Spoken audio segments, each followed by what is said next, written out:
Okay, we just talked about some of the general characteristics of these characters in the story, but I want to focus on Jig for a little bit. Um, First, mistakenly I referred to the characters as man and woman, but if you take a look at the text, the man never has a name. He's referred to as the man or the American man or whatever, something like that.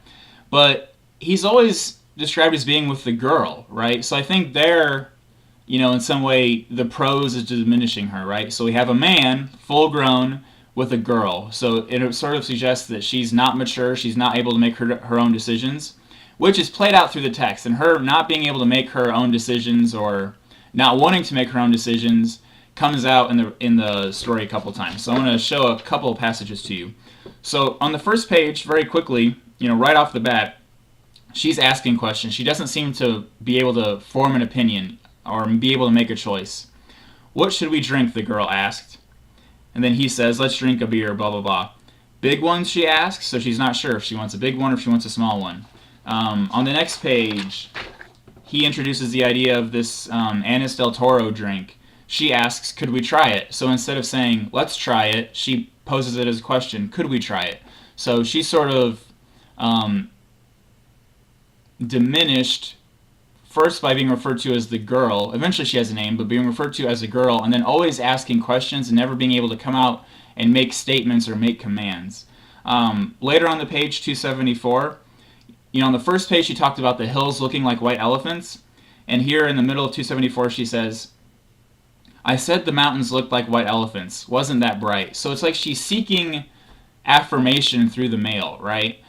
She seems to have a very low self-esteem, and any information that she gets about the world, about what they're going to drink, about what they're going to do, is she going to have the abortion or not have the abortion, comes from him. She doesn't seem strong enough to have her own opinions, and I think that's played out also in a passage on 277, which sort of personifies all of this that's going on. So this is about 2/3 of the way down 277. The woman came out through the curtains, and this is the serving woman, the server. The woman came out through the curtains with 2 glasses of beer and put them down on the damp felt pads. The train comes in 5 minutes, she said. What did she say? Asked the girl. The train is coming in 5 minutes. So, I guess, whenever I read the story, she asks the question, what did she say? And I'm assuming that she's asking it to the man, right? Otherwise she would say, what did you say? If she were addressing the server directly, she would say, what did you say?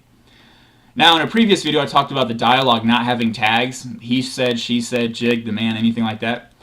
The train is coming in 5 minutes. And I guess that's up for interpretation as to who says it. I'm thinking that the man says it. And that just, once again, that's another instance of her, if she's sitting right, the server's standing at the table, and apparently she can't hear what's being said, or if she hears what's being said, she doesn't understand it, or something. It seems like all of the information that she gets about the outside world, about herself, has to be filtered through the man. So the server comes up to the table, tells her there's 5 minutes before the train comes. Either she doesn't hear or doesn't understand. And instead of directing the question to the server, which would be the natural question, right? Oh, before you go, what did you say? She asks it to the man, and the man has to give her that information. So it seems like everything that she learns about the world or about herself has to be filtered through this man. And obviously that's coming out when we talk about the abortion, right? Because she has her own opinion, but her opinion seems to be shaped by what the man wants. And so if I had to go out on a limb and guess, is she going to have the abortion or is she not? I think that she probably would, because that's what the man wants, and he's the filter through which she makes all of her decisions.